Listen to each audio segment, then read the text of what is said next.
देखिए दोस्तों, अगर आज के टाइम में हमें पैसा कमाना है तो बिजनेस देखिए स्टार्ट करना होगा। और बिजनेस के बारे में मैं आपको बताऊं, एक बिजनेस नहीं है, हजारों नहीं है, लाखों बिजनेस है। बस हमें देखना है कि हमारे लिए कौन सा बिजनेस बना है, क्या क्या उसमें अपॉर्चुनिटी है।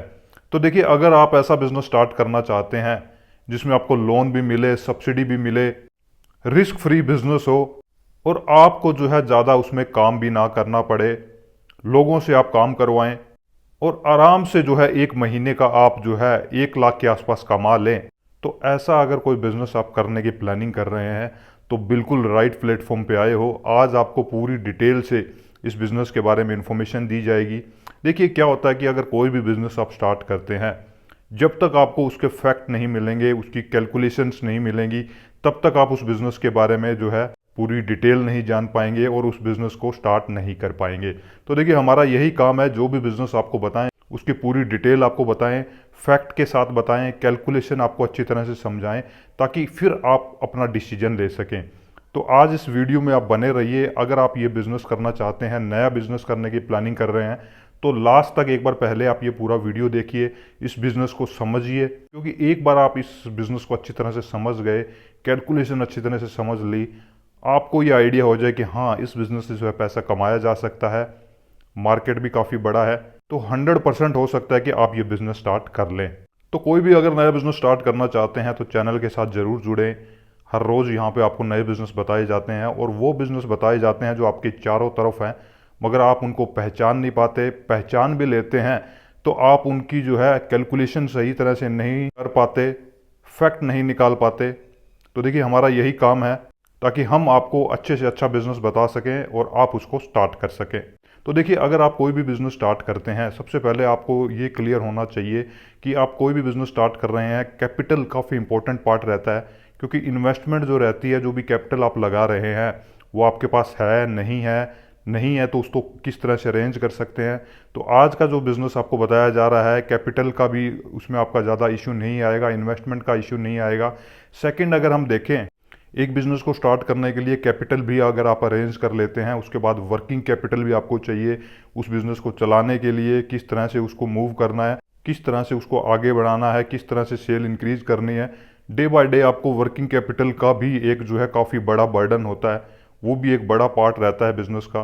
तो उसमें भी इस बिज़नेस में आपको राहत मिलने वाली है। थर्ड, अगर हम देखें, एक बिज़नेस को स्टार्ट कर लिया, वर्किंग कैपिटल भी चल रही है, उसके बाद देखिए एक्सपेंस भी काफ़ी सारे होते हैं। एक्सपेंस भी निकालने के बाद ही आपको प्रॉफिट बचेगा।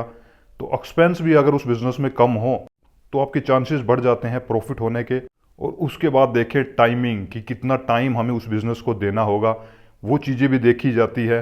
हर बिज़नेस, जो भी आप बिज़नेस स्टार्ट कर रहे हैं, और उस बिज़नेस में आपको ये समझ आए कि टाइम भी आपका कम लगेगा, यानी कि पूरा दिन आपको उस बिज़नेस में नहीं देना है, क्योंकि उसके साथ साथ आपको कोई दूसरा काम भी कर सकें, तो वो भी इसमें जो है 100% लागू होता है। Last but not the list, risk factor जो है हर बिजनेस का एक काफ़ी बड़ा फैक्टर होता है। कोई भी बिजनेस हो, सभी में रिस्क होता है, मगर आपको सिर्फ ये पहचानना है कि कितने परसेंट रिस्क है। क्योंकि रिस्क फैक्टर जितना कम होगा, उतना ज़्यादा आप उस बिज़नेस में सक्सेस हो पाएंगे, उस बिज़नेस को जो है सही तरह से चला पाएंगे। तो रिस्क फैक्टर भी जो है इस बिज़नेस में काफ़ी कम है। देखिए, आज जो हम बिज़नेस की बात कर रहे हैं वो जो है ई रिक्शा का बिज़नेस है। देखिए, ई रिक्शा से आप ये मत समझिए कि आज मैं कोई किसी भी कंपनी की फ्रेंचाइजी के बारे में बात करने वाला हूँ, या फिर डीलरशिप के बारे में बात करने वाला हूँ, या फिर आपको जो है डायरेक्ट ई रिक्शा वगैरह चलानी है। ऐसा बिज़नेस नहीं है। इस बिज़नेस को आपको पहले समझना है, फैक्ट के साथ समझना है, इसकी कैलकुलेशन चेक करनी है, उसके बाद पीछे का जो बिज़नेस है उससे आप कैसे पैसा कमा पाएंगे। तो देखिए, ई रिक्शा का देखिए चलन काफ़ी ज़्यादा है, आप सब लोग जानते हैं। एक नहीं, हज़ारों लोकल कंपनीज भी है, ब्रांडेड कंपनीज भी इसमें आ चुकी है। अगर एक ई रिक्शा की आप कॉस्ट देखते हैं कि उसको अगर कोई परचेज करता है तो उसका क्या जो है उसका कैलकुलेशन रहता है, तो देखिए काफ़ी सारी कंपनीज हैं। ऑन एन एवरेज आप देखेंगे 1.5 लाख रुपए से लेके 2.5 से 3 लाख रुपए तक एवरेज जो है इसका जाता है। वो डिपेंड करता है कि कौन सी कंपनी की वो है। और अगर इसकी डेली की आप किलोमीटर कैपेसिटी देखेंगे तो वो भी जो है 80 किलोमीटर से लेकर 120 किलोमीटर तक चलती है एक बार चार्ज होने में। चार्ज उसको रात को ही करना होता है, यानी कि 7 से 8 घंटे में वो चार्ज हो जाती है। चार्जर उसका साथ मिलता है। तो देखिए, अगर कोई भी एक ई रिक्शा परचेज करता है, कॉस्ट कितना जाता है, क्योंकि यहाँ पे आपको लोन भी मिलता है, सब्सिडी भी जो है गवर्नमेंट दे रही है। तो देखिए पहले इसको समझिए, ऑन एन एवरेज अगर आप कोई एक रिक्शा लेता है 1,80,000 से 90,000 के बीच आप अच्छी कंपनी की ले सकते हैं। और उसका जो है वन टाइम यानी कि डाउन पेमेंट भी आप करते हैं, 50,000 रुपये डाउन पेमेंट करके 5,000 रुपये आपकी मंथली इंस्टॉलमेंट होती है, जो 30 महीनों के आसपास बनती है। तो ये इसका देखिए कॉस्ट हुआ। अब देखिए इसमें बिजनेस प्रपोजल क्या है, कैसे काम करना है। उससे पहले आप ये भी समझिए कि एक ई रिक्शा जो है ऑन एन एवरेज एक दिन में कितना कमा के दे सकती है और कैसे कमाया जाएगा।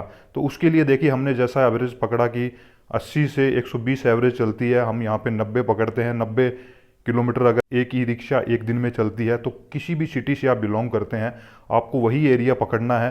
पहले इस चीज़ को समझिए, एरिया जो है ऐसा आपको जो है सिलेक्ट करना है जहाँ पे अप एंड डाउन यानी कि 3 किलोमीटर के दायरे में कोई एरिया हो जहाँ पे आप जा सकें और वापस आ सकें। इसमें देखिए काफ़ी सारे होते हैं, बस स्टैंड से लेके आप हॉस्पिटल तक कोई एरिया फिक्स कर सकते हैं, या बस स्टैंड से लेके रेलवे स्टेशन कर सकते हैं, बस स्टैंड से लेके जितने भी सरकारी दफ्तर है, ई दिशा वगैरह है, तहसील है, कोर्ट है, वो रूट आप सिलेक्ट कर सकते हैं।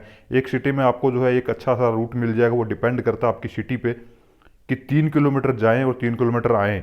तो देखिए हर जितनी भी आप ई रिक्शा लेते हैं 4 की कैपेसिटी रहती है, 4 लोगों को आराम से बिठा सकते हैं। 10 रुपये ऑन एवरेज वहाँ पे आपको जो है एक पैसेंजर का मिलता है। तो देखिए सबसे पहले ये देखिए एक ई रिक्शा कितना कमाएगी एक दिन अगर फुल चलेगी। तो देखिए 90 किलोमीटर के हिसाब से एक सुबह 9 बजे काम स्टार्ट करें, 6-7 बजे तक आराम से उतनी जो है चल सकती है। तो 3 किलोमीटर जाना और 3 किलोमीटर आना यानी कि एक ट्रिप इसको हम मानते हैं, 6 किलोमीटर का एक ट्रिप हुआ। जाते वक्त भी उसको 40 रुपये मिले, आते वक्त भी वहाँ से पैसेंजर उठाए 40 रुपये मिले, 80 रुपये एक ट्रिप का वहाँ पे मिल रहा है। तो 15 ट्रिप हो जाएंगी, टोटल देखेंगे तो 1200 एक ई रिक्शा कमा सकती है। 10 दिन में देखेंगे 12,000 और महीने में देखेंगे तो 36,000 के आसपास एक ई रिक्शा जो है कमा के दे सकती है। अब देखिए इसमें क्या रहता है, जैसा कि मैंने आपको बताया था कि इसमें वर्किंग कैपिटल भी नहीं चाहिए, ना ही आपके कोई एक्सपेंस है। एक्सपेंस चार्जिंग के आएंगे वो भी आपके अगर महीने के देखेंगे 1,000 से 2,000 रुपये आएंगे। फिर भी आप और भी मेंटेनेंस वगैरह का एक्सपेंस काट के 30,000 रुपये एक ई रिक्शा आप ये मान के चलिए आपको कमा के दे सकती है। अब आपको बिजनेस कैसे करना है और कैसे वो आपका जल्दी पूरा हो जाएगा। देखिए स्टार्टिंग में आप एक ई रिक्शा लेके बिजनेस स्टार्ट कर सकते हैं। 50,000 रुपये आपने डाउन पेमेंट किया और 30 महीने तक 5,000 पर मंथ के अकॉर्डिंग आपने इंस्टॉलमेंट अपनी फिक्स कर ली। एक ई रिक्शा को आराम से 500 रुपये में डेली बेसिस पे रेंट पे दे सकते हैं अपनी सिटी में, क्योंकि एक ई रिक्शा जो है जैसा कि मैंने बताया 30,000 रुपये तक कमा सकती है। जो भी उसको रेंट पे लेगा ऑन एन एवरेज हम फिर भी पकड़ें 1,000 रुपये भी अगर एक दिन में वो कमाता है, 500 रुपये आपको देगा, 500 रुपये खुद रखेगा, उसका वो भी 15,000 महीने के कमा सकता है और आप भी महीने के 15,000 कमा सकते हैं। 5,000 रुपये हर महीने आपकी किस्त जाएगी, 10,000 रुपये यहाँ पे आपका नेट प्रॉफिट होगा। और 5 महीने में आपने जो भी डाउन पेमेंट 50,000 की है वो भी आपके कंप्लीट हो जाएंगे।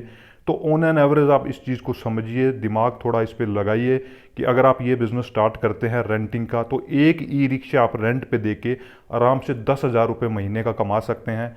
स्टार्टिंग में एक से स्टार्ट कर सकते हैं, सीधा सा एस्टिमेट है। अगर आप इस बिज़नेस को सही तरह से समझ लेते हैं, कर लेते हैं, तो 10 ई रिक्शा का भी अगर आप बिज़नेस करते हैं 1,00,000 रुपये महीने का कमा सकते हैं, जिसमें आपको ज़्यादा ना काम करना है। सुबह और शाम सिर्फ आपको उनको लोगों को हैंड ओवर करना है। लोग काफ़ी हैं, बेरोज़गार हैं जो ये काम करना चाहते हैं, आराम से आपको आपकी सिटी में मिल जाएंगे। बस सुबह उनको हैंड ओवर किया और शाम को उनसे वापस ले लिया। तो वो जो है आप पर डे बेसिस पे भी उनसे ले सकते हैं, या फिर आप सैलरीज पर्सन रख के भी आप अपना ये जो है ई रिक्शा का बिज़नेस कर सकते हैं। काफ़ी लोग ऐसे भी कर रहे हैं। तो देखिए इसमें आप मेन चीज़ देखेंगे, ना ही आपका मेंटेनेंस है, ना ही वर्किंग कैपिटल की ज़रूरत है। एक बार पैसा लग गया 5 महीने में एक रिक्शा का पैसा आपका कंप्लीट हो जाएगा। आगे आपको सिर्फ 5,000 पे करना है, वो आपका इनकम से जाता रहेगा। तो काफ़ी बड़ी अपॉर्चुनिटी है। सही तरह से सही सर्वे करके अगर आप अपने सिटी में बिज़नेस कर लेते हैं, पहले एक से करते हैं फिर धीरे धीरे बढ़ा सकते हैं, तो अच्छा पैसा आप इस बिज़नेस से कमा सकते हैं। रिस्क फ्री बिज़नेस है, डिमांड भी इस बिज़नेस की काफ़ी है, लोग भी आपको काफ़ी मिल जाएंगे जो बेरोज़गार हैं, जो डेली का कुछ ना कुछ कमाना चाहते हैं। और इसी के साथ देखिए इन जो ई रिक्शा वगैरह होता है इनमें मेंटेनेंस वगैरह ज़्यादा नहीं है। बैटरी होती है उसका आपको गारंटी मिलता है कंपनी की तरफ से, चार्जर का गारंटी मिलता है, और बाकी अगर कुछ भी होता है तो उनके सर्विस स्टेशन वहाँ पे होते हैं, यानी कि ना के बराबर आपके इसके एक्सपेंस होते हैं। तो देखिए इस तरह से आप ये बिज़नेस करके एक अच्छा पैसा कमा सकते हैं। तो कमेंट जरूर करिए कि आज का बिजनेस आपको कैसा लगा और आप किस तरह का बिजनेस करने की प्लानिंग कर रहे हैं, किस बिजनेस के बारे में आपको इन्फॉर्मेशन चाहिए वो भी आप कमेंट बॉक्स में ज़रूर डालिए। कहाँ से आप ये वीडियो देख रहे हैं वो लोकेशन भी आप यहाँ पे ज़रूर मेंशन करें। Take care, bye bye.